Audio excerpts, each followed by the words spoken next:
નમસ્કાર વિદ્યાર્થી મિત્રો, શ્રી જ્ઞાન મંદિર વિદ્યાપીઠમાં હું મહેન્દ્ર સર આપ સર્વનું ફરી એકવાર ઇંગ્લિશના ક્લાસમાં સ્વાગત કરું છું. આજનો આપણો ટોપિક છે ટેન્સ નંબર 4 એટલે કે પ્રેઝન્ટ કન્ટિન્યુઅસ ટેન્સ. પ્રેઝન્ટ એટલે વર્તમાન કાળ, કન્ટિન્યુઅસ એટલે ચાલુ અને ટેન્સ એટલે કાળ, ચાલુ વર્તમાન કાળ. તો ચાલુ વર્તમાન કાળનો સૌથી પહેલા એનો ઉપયોગ શું થાય છે, ક્યારે એનો ઉપયોગ કરવામાં આવે છે તે. તો સૌથી પહેલા એનો યુઝ જોઈએ, ઉપયોગ જોઈએ. તો કોઈ ક્રિયા બની રહી છે એટલે એનો મતલબ કે અત્યારે હાલના સમયે કોઈ ક્રિયા બની રહી છે તે. ફોર એક્ઝામ્પલ, હું ગ્રામર ભણાવી રહ્યો છું, અમે ગ્રામર ભણી રહ્યા છીએ, અમે ટીવી જોઈ રહ્યા છીએ, અમે વાતો કરી રહ્યા છીએ. રહ્યા છે એવો જ્યારે ગુજરાતી પ્રત્યેનો ઉપયોગ થશે ત્યારે એ કાળ આપણો કયો બનશે? તો કે ચાલુ વર્તમાન કાળ. ખાસ યાદ રાખવાનું, કોઈ ક્રિયા અત્યારના સમયમાં બની રહી છે તેવું દર્શાવવા માટે. બની રહી છે, બને છે કે બનવા જઈ રહી છે એવો શબ્દ નહીં, પણ બની રહી છે. અમે રહ્યા છીએ, વાંચી રહ્યો છું, લખી રહ્યો છું, ગાઈ રહ્યો છું, જઈ રહ્યો છું, દોડી રહ્યો છું. જેવા જ્યારે ક્રિયાપદનો ઉપયોગ થશે ત્યારે ચાલુ વર્તમાન કાળનું સેન્ટેન્સ એને આપણે ગણીશું. ચાલુ વર્તમાન કાળમાં ઓળખ સૂચક શબ્દો જેને આપણે કીવર્ડ્સ કહીએ છીએ, તો કીવર્ડ તરીકે કયા કયા શબ્દોનો ઉપયોગ થાય છે? એમાં સૌથી પહેલા નાવ. નાવ એટલે કે અત્યારે, એટ ધીસ ટાઈમ એટલે કે આ સમય, એટ પ્રેઝન્ટ, પ્રેઝન્ટ એટલે વર્તમાન, એટલે એનો મતલબ થશે વર્તમાનમાં. એટ ધીસ મોમેન્ટ, મોમેન્ટ એટલે ક્ષણ, આ ક્ષણે. એ સિવાયના અહીંયા જે પછી બીજી લીટીમાં આપેલા છે એ ક્રિયાપદ છે. કેવા ક્રિયાપદ? તો કે લુક એટલે જુઓ, સી એટલે પણ જુઓ, સ્ટોપ ઊભા રહો, રન એટલે દોડો, લિસન સાંભળો, વોચ જુઓ.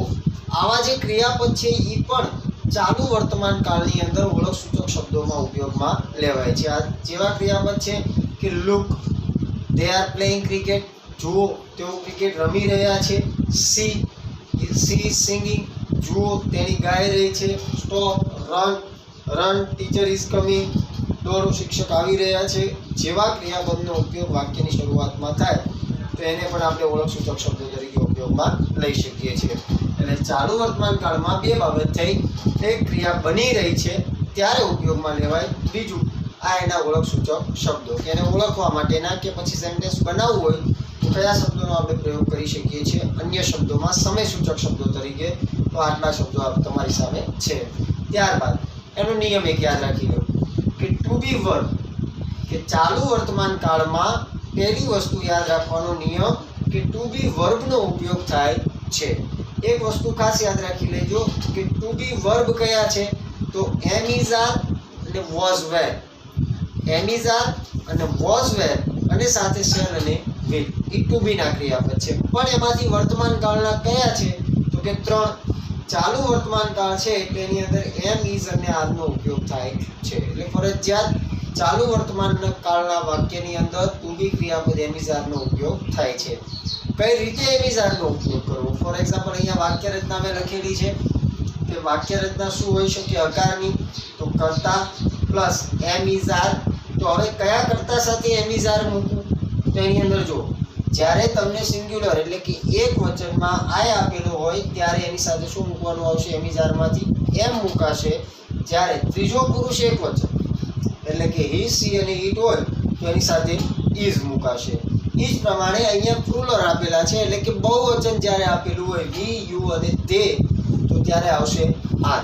એટલે એનો મતલબ શું થઈ ગયો? આઈ સાથે એમ, હી, સી, ઇટ ની બદલે રવિ હોય, રીના હોય, ઈના આપેલું છે, કોઈ નિર્જીવ વસ્તુની વાત આપેલી છે તો એની સાથે ઇઝ આવશે. વી, યુ, તે, એ સિવાય બોયઝ, ગર્લ્સ જેવા બહુવચન નામ આપેલા હોય ત્યારે કયો પ્રત્યય લાગશે? આર પ્રત્યય મૂકવામાં આવશે. એટલે ત્રીજી બાબત યાદ રાખવાની, એની વાક્ય રચનામાં નિયમ શું છે કે ટુ બી ક્રિયાપદનો ઉપયોગ થાય. કયા ટુ બી ક્રિયાપદ ચાલુ વર્તમાન કાળમાં? તો આ 3, એમ ઇઝ અને આર. તો હવે એમ ઇઝ આર નો ક્યારે ઉપયોગ કરવો? આઈ સાથે એમ, હી, સી, ઇટ સાથે ઇઝ, વી, યુ, તે સાથે આર નો ઉપયોગ થાય છે. આટલી વસ્તુ યાદ રાખવાની. ત્યારબાદ જો વાક્ય રચના મેં તમને અહીંયા આપેલી છે કે કર્તા plus am is are plus V four. હવે આ નવો શબ્દ, અને પાછળના લેક્ચરમાં પણ વિડીયોની અંદર કોમેન્ટ હતી કે V1, V2, V3, V4 વિશેની સમજૂતી આપો.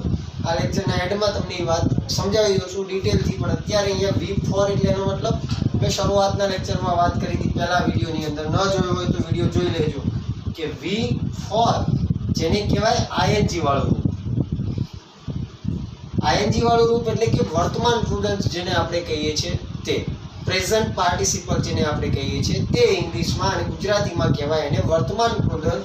બીજી રીતે યાદ રાખો તો V4 એટલે ક્રિયાપદનું ing વાળું રૂપ આવશે. હવે યાદ કરો, સિમ્પલ પ્રેઝન્ટની અંદર સાદા વર્તમાન કાળની અંદર આપણે શું કરતા હતા તો કે V1 નું રૂપ મૂકતા હતા, એટલે કે ક્રિયાપદનું મૂળ રૂપ, અથવા V5 એટલે કે ક્રિયાપદનું s કે es વાળું રૂપ મૂકતા હતા. જ્યારે સિમ્પલ પાસ્ટની અંદર V2 નું રૂપ મૂકતા હતા. V2 એટલે ભૂતકાળનું રૂપ થઈ જશે. જ્યારે હવે અહીંયા મૂકવાનું આવશે V4 નું રૂપ. V4 એટલે વર્તમાન પ્રુડન્સ, એનો મતલબ ing વાળું રૂપ છે એ આપણે મૂકવાનું આવશે. એટલે જે ક્રિયાપદ હતા પ્લે, સિંગ, રન, પછી અહીંયા આપેલા છે લુક, લિસન, વોચ, બરાબર. આ સિવાયના જેટલા પણ ક્રિયાપદો છે એને જો ચાલુ વર્તમાન કાળમાં આપણે ઉપયોગમાં લેવા હોય ત્યારે એ કેવું ક્રિયાપદ આવશે? ing વાળું રૂપ મૂકવાનું આવશે. બીજી રીતે ત્રણેય ચાલુ કાળની અંદર એટલે કે ચાલુ વર્તમાન, ચાલુ ભૂતકાળ અને ચાલુ ભવિષ્યકાળ, ત્રણેય કાળની અંદર હંમેશા ક્રિયાપદનું કેવું રૂપ આવે? ing વાળું રૂપ આવશે. કોઈ ક્રિયા બની રહી છે એના માટે ing વાળું રૂપ મુકાશે. એટલે જો વાક્ય રચના કરતા પ્લસ એમિઝાર પ્લસ V4 એટલે હવે ડાઉટ ક્લિયર થઈ ગયો હોય કે ક્રિયાપદનું ing વાળું રૂપ પ્લસ કર્મ અને અન્ય શબ્દો. એક્ઝામ્પલ સહિત જો કર્તા તરીકે શબ્દ લીધેલો છે આપણે V, ત્યારબાદ V છે એટલે અહીંયા જો V, U અને J સાથે શું મુકાય તો કે R. તો અહીંયા આપણે લખેલું છે R, V, R. ક્રિયાપદ છે લર્ન. લર્ન એટલે કે શીખવું, તો એનું ing નું પ્રત્યય learning, grammar at this time કે આ સમયે અમે ગ્રામર શીખી રહ્યા છીએ. આ વાક્ય કમ્પ્લીટ થઈ ગયું. યાદ રાખવાનું આની અંદર શું? ટુ બી ના ક્રિયાપદ અને ing વાળું રૂપ યાદ રાખવાનું છે કે જ્યારે એમિઝાર પ્લસ ing વાળું ક્રિયાપદ હોય એટલે કયો કાળ બનશે? પ્રેઝન્ટ કન્ટિન્યુઅસ ટેન્સ એટલે કે ચાલુ વર્તમાન કાળ. બીજું સેન્ટેન્સ જુઓ, રાહુલ. કર્તા તરીકે આપણે નામ લીધું છે રાહુલ, તો રાહુલનો સમાવેશ આમાંથી he, she અને it માંથી he સાથે થશે. એટલે આપણે અહીંયા શું મૂકેલું છે? is, sing, singનું સિંગિંગ ગીત ગાવું, ઓલ્ડ હિન્દી સોંગ તે જૂના હિન્દી ગીત ગાઈ રહ્યો છે. ત્યારબાદ ત્રીજું સેન્ટેન્સ કર્તા તરીકે આઈ શબ્દ છે, તો આઈ ની સાથે શું મુકાશે? એમ. પ્લે ક્રિયાપદ છે તો એનું ing વાળું રૂપ એટલે કે પ્લેઇંગ એ શબ્દ મૂકવામાં આવશે. એટલે આઈ એમ પ્લેઇંગ ક્રિકેટ નાઉ, હું અત્યારે ક્રિકેટ રમી રહ્યો છું. I am teaching the present continuous tense, હું ચાલુ વર્તમાન કાળ શીખવી રહ્યો છું. જેવા સેન્ટેન્સ જ્યારે ing વાળું રૂપ હોય પ્લસ એની આગળ એમિઝારમાંથી કોઈ રૂપ આપેલું હોય તો એને આપણે સમજી શકશું કે ધ પ્રેઝન્ટ કન્ટિન્યુઅસ ટેન્સ હશે, એટલે એનો મતલબ કે ચાલુ વર્તમાન કાળ હશે. અને જ્યારે વાક્ય બનાવવું હોય આપણી જાતે તો પણ કરતા પછી આપણે એમિઝાર પ્લસ ing નું રૂપ મૂકવાનું થશે. તો આ વાત થઈ ગઈ આપણી ધ પ્રેઝન્ટ કન્ટિન્યુઅસ ટેન્સમાં હકાર વાક્યની. ત્યારબાદ હવે 3 ટેન્સ ભણ્યા છો એટલે ખ્યાલ આવી ગયો હોય કે નેગેટિવ વાક્ય કઈ રીતે બનાવવું. તો નેગેટિવ વાક્ય બનાવવા માટે કયા શબ્દનો પ્રયોગ કરવો પડે છે? નોટ શબ્દ. એકદમ સિમ્પલ રીત છે, સિમ્પલ અને સરળ આપણે તમે કહ્યું એવી રીતે. એની વાક્ય રચના પણ શું બને છે તો જો અહીંયા જે આપણું વાક્ય રચના હતી એમાં કર્તા પ્લસ નેગેટિવ વાક્યોમાં પણ ટુ બી ક્રિયાપદ એમ ઇઝ આર નો જ ઉપયોગ થાય છે. એટલે એમ ઇઝ આર. નેગેટિવ વાક્ય બનાવવું હોય એની સાથે શું મૂકવું પડશે? Not. Am is are plus not. હવે ચાલુ કાળ ક્રિયા છે કે ચાલુ કાળ છે એટલે તો ક્રિયાપદનું કેવું રૂપ? V4 અને V4 એટલે ing વાળું રૂપ પ્લસ કર્મ અને પ્લસ અન્ય શબ્દ. હવે જે સેન્ટેન્સ તમને લખાવેલા હતા એ સેન્ટેન્સને તમે કન્વર્ટ કરી શકો છો. કઈ રીતે આપણે કન્વર્ટ કરવા છે તે. એ સિવાયના બીજા સેન્ટેન્સ હું અહીંયા લખું છું. તમે તમારી પ્રેક્ટિસ માટે જે હકાર વાક્યની અંદર સેન્ટેન્સ લખાવેલા હતા એના સેન્ટેન્સને નેગેટિવ બનાવવાનો પ્રયત્ન કરજો. આઈ એમ નેગેટિવ છે એટલે not reading a novel at this time. હું આ સમયે કોઈ નવલકથા વાંચી રહ્યો નથી. એટલે એનો મતલબ શું યાદ રાખવાનું છે? આઈ એમ પ્લસ નોટ. આ વસ્તુ કે નેગેટિવ હોય એટલે એમ પછી નોટ મુકાશે, ત્યારબાદ ing વાળું. જે સેન્ટેન્સ હતા એની અંદર are not, is not, am not જેવા શબ્દોનો પ્રયોગ કરો એટલે નેગેટિવ વાક્ય બની જશે. તો આ વાત થઈ ગઈ આપણા નેગેટિવ વાક્યની. ત્યારબાદ જોઈએ ઇન્ટ્રોગેટિવ એટલે કે પ્રશ્નાર્થ વાક્યની અંદર. તો પ્રશ્નાર્થ વાક્યમાં સૌથી પહેલા મૂકવામાં આવશે એમ, ઇઝ, આર. એટલે કે વાક્યની શરૂઆતમાં મૂકવામાં આવશે ટુ બી ક્રિયાપદ ત્રણેય. એમ, ઇઝ, આર પ્લસ મુકાશે કર્તા પ્લસ ક્રિયાપદનું કેવું રૂપ આવશે બિફોર એટલે કે આઈએનજી વાળું રૂપ પ્લસ કર્મ પ્લસ અન્ય શબ્દો અને પ્રશ્નાર્થ. આ થઈ જશે પ્રશ્નાર્થી વાક્ય રચના. તો સેન્ટેન્સ કોઈ પણ જોઈએ કે અહીંયા આપણે લઈએ ઇઝ એટલે એનો મતલબ કર્તા તરીકે આપણે કોઈ અહીંયા શબ્દ મૂકીશું ઇઝ હી. ત્યારબાદ આપણે વિચાર કરીએ ઇઝ હી ક્રિયાપદ લઈએ પ્લેઇંગ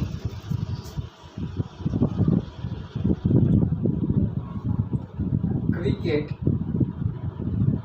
એટ પ્રેઝન્ટ. શું તે અત્યારે ક્રિકેટ રમી રહ્યો છે? તો આ વાત થઈ ગઈ પ્રશ્નાર્થ વાક્યની. તો પ્રશ્નાર્થમાં શું યાદ રાખવાનું છે? એમ, ઇઝ, આર વાક્યની શરૂઆતમાં, ત્યારબાદ કર્તા તરીકે શબ્દ, ત્યારબાદ બિફોર તરીકે. હવે કોઈ WH ક્વેશ્ચન હોય તો WH ક્વેશ્ચનની અંદર વાક્ય રચના શું બની જાય કે સૌથી પહેલા WH શબ્દ મૂકવાનો આવશે. ત્યારબાદ આપણે મૂકીશું અહીંયા હવે ટુ બી ના રૂપ લખીશું. ટુ બી ના રૂપ એટલે તમારે સમજી લેવાનું કે એમ, ઇઝ, આર વર્તમાન કાળ છે એટલા માટે કે ટુ બી નું રૂપ પ્લસ ત્યારબાદ શું મુકાશે તો કે કર્તા પ્લસ બિફોર પ્લસ કર્મ અને પ્લસ અન્ય શબ્દ અને છેલ્લે પ્રશ્નાર્થ ચિહ્ન આવશે. વાક્ય કોઈ પણ બનાવીએ કે વોટ તો WH શબ્દ થઈ ગયો. ટુ બી નું ક્રિયાપદ કોઈ પણ લઈએ, આર કર્તા તરીકે શબ્દ લઈએ, યુ ક્રિયાપદ છે ડુ, ડુ નું આઈએનજી નું રૂપ ડુઈંગ, અન્ય શબ્દ તરીકે લઈએ કે વોટ આર યુ ડુઈંગ નાઉ અત્યારે તમે શું કાર્ય કરી રહ્યા છો. હવે પાછું યાદ રાખવાનું કે WHO એટલે કે who થી જ્યારે પ્રશ્ન પૂછેલો હોય WHO who થી પ્રશ્ન પૂછેલો હોય એટલે અહીંયા કર્તા તરીકે શબ્દ આપવામાં આવે નહીં. કેમ કે સ્વાભાવિક છે આપણે આવું બધા લખીએ કે who is singing કોણ ગાઈ રહ્યું છે, who are playing કોણ રમી રહ્યું છે. તો એની અંદર આપણે એવું કર્તા તરીકે શબ્દ મૂકવાનો આવતો who are playing અત્યારે કોણ રમી રહ્યું છે, કોણ ગાઈ રહ્યું છે, કોણ શું કાર્ય કરી રહ્યા છો એવા શબ્દો માટે. પણ ખાસ યાદ રાખવાનું શું WH શબ્દ હોય તો પહેલા શરૂઆતમાં મુકાશે, ત્યારબાદ ટુ બી નું ક્રિયાપદ મૂકવામાં આવશે. આ વાત થઈ ગઈ ધ પ્રેઝન્ટ કન્ટિન્યુઅસ ટેન્સની. ફરી એક વખત આપણે સંક્ષિપ્તમાં ટૂંકમાં સમજી લઈએ. એનો ઉપયોગ કોઈ ક્રિયા હાલમાં બની રહી છે તેવું દર્શાવવા માટે કીવર્ડ એના at this time, at present, now, at this moment, એ સિવાય look, see, watch, run, stop જેવા ક્રિયાપદ ઓળખ સૂચક શબ્દો તરીકે તમે ઉપયોગમાં લઈ શકો.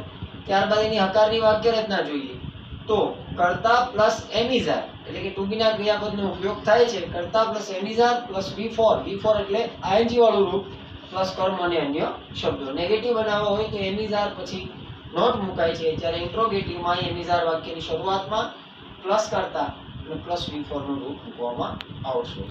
અહીંયા વાત થઈ ગઈ આપણી આજના લેક્ચરમાં પ્રેઝન્ટ કન્ટિન્યુઅસ ટેન્સની.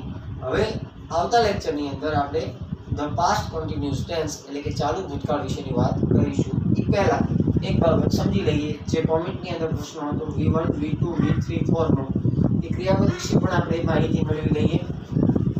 બાબત છે તો જોઈ લો. સૌથી પહેલા હું અહીંયા લખું છું V1 V2 V3 V4 અને એક નવી માહિતી તમને આપું V5. આ 5 બરાબર. હવે અહીંયા જો આ પાંચે પાંચ ક્રિયાપદના રૂપ ખ્યાલ આવી જાય તો ટેન્સ બારે બાર ટેન્સ વાક્ય રચનાઓ સહિત યાદ રાખવાની જરૂર જ ના પડે. જો એમનેમ જ તમને આવડી જાય ગોખવાથી નહીં, એક કોન્સેપ્ટ મગજમાં બેસાડવાનો છે. કઈ રીતે તો જો V1 એટલે જેનું ગુજરાતી થશે ક્રિયાપદનું મૂળ રૂપ. મૂળ રૂપ એટલે આપણે આવું કહીએ છીએ ટુ પ્લે. ટુ પ્લે એટલે ક્રિયાપદનું મૂળ રૂપ થઈ ગયું. V2 નું રૂપ એટલે કે ભૂતકાળનું રૂપ. ભૂતકાળનું રૂપ જે ભૂતકાળમાં ઉપયોગમાં લેવાય છે તો પ્લે નું થઈ જાય પ્લેડ. V3 એટલે ભૂતકૃદંત. ભૂતકૃદંત પણ ડી કે ઈડી લગાડવાથી કે અનિયમિત હોય તો en લગાડવાથી બનતું હોય છે એટલે પ્લે નું પાછું એનું પ્લેડ જ થાય છે. V4 એટલે કે વર્તમાન કૃદંત જેને આપણે કહીએ છીએ, વર્તમાન પણ ખાસ યાદ રહે એટલા માટે આઈએનજી વાળું રૂપ. તો અહીંયા પ્લે નું શું થઈ જશે? પ્લેઇંગ. અને V5 એટલે આ છે તો વર્તમાનનું જ, પણ કયું રૂપ? SKES વાળું. SKES વાળું. હવે જો આની અંદર ટેન્સ કઈ રીતે યાદ રાખવાના? પહેલી વસ્તુ યાદ રાખો V1 અને V5. V1 પ્લસ V5 આ બંને આપણે કયા ટેન્સ ની અંદર ભણ્યા? ક્યારે મૂકવામાં આવતા હતા? તો સાદા વર્તમાન કાળની અંદર. સાવકા એટલે સાદા વર્તમાન કાળની અંદર V1 અને V5 નો ઉપયોગ થતો હતો. ક્યારે V5 આવે એટલે કે SKES વાળું હિસીટ હોય ત્યારે. બરાબર. એ સિવાયના બધા કરતા સાથે કયું રૂપ મુકાતું હતું? V1 નું. ત્યારબાદ આપણે જોઈ ગયા V2 નું. V2 નું રૂપ છે એ કયા કાળની અંદર? સાદા ભૂતકાળની. ક્લિયર? આજના ટોપિકમાં આપણે જે ચર્ચા કરી છે એની કરી V4. V4 નો ઉપયોગ કર્યો એટલે V4 એટલે આ ટેન્સ કયો હતો? કન્ટિન્યુઅસ. કન્ટિન્યુઅસ એટલે કે ચાલુ વર્તમાન કાળ. તો ચાલુ કાળ હશે એની અંદર ક્રિયાપદનું કેવું રૂપ આવશે? V4. V4 એટલે ક્રિયાપદનું કેવું રૂપ? ING વાળું રૂપ. આ યાદ રાખી લેવાનું. હવે બચ્યું કયું ક્રિયાપદ? તો કે V3. તો V3 નું ક્રિયાપદ એટલે કે ભૂતકૃદંતનું રૂપ ક્યારે મુકાશે? તો કાળ કેટલા થઈ ગયા? 3. આ બે કાળ. ત્યારબાદ આપણે સાદો ભવિષ્યકાળ જોયો, એ પણ પૂરો થઈ ગયો. એ સિવાય આજનો આ કાળ જોયો ચાલુ કાળ. તો ચાલુ કાળમાં દરેકમાં કેવું ક્રિયાપદ આવશે? V4. બાકી કયા રહ્યા હવે? પૂર્ણકાળ. તો જ્યારે પણ આપણે પૂર્ણકાળનો અભ્યાસ કરીશું ત્યારે એની અંદર કયા ક્રિયાપદ આવશે? V3 નું રૂપ મૂકવાનું આવશે. ટૂંકમાં V1 અને V5 સાદા વર્તમાન કાળમાં, V2 સાદા ભૂતકાળમાં, V4 ત્રણે ત્રણ ચાલુ કાળની અંદર ચાલુ વર્તમાન, ચાલુ ભૂતકાળ અને ચાલુ ભવિષ્યકાળમાં ઉપયોગમાં લેવાશે. જ્યારે V3 એટલે કે પૂર્ણ વર્તમાન, પૂર્ણ ભૂતકાળ અને પૂર્ણ ભવિષ્યકાળમાં આપણે એનો ઉપયોગ કરીશું. પણ આ માહિતી જે મને કન્ફ્યુઝન હતું તે ખાસ આઈ હોપ કે ખ્યાલ આવી ગયો હશે. ન સમજ્યા હજુ તો પણ તમે જવાબ માગી શકો છો, પર્સનલ કોમેન્ટમાં જણાવી દેજો. ધન્યવાદ.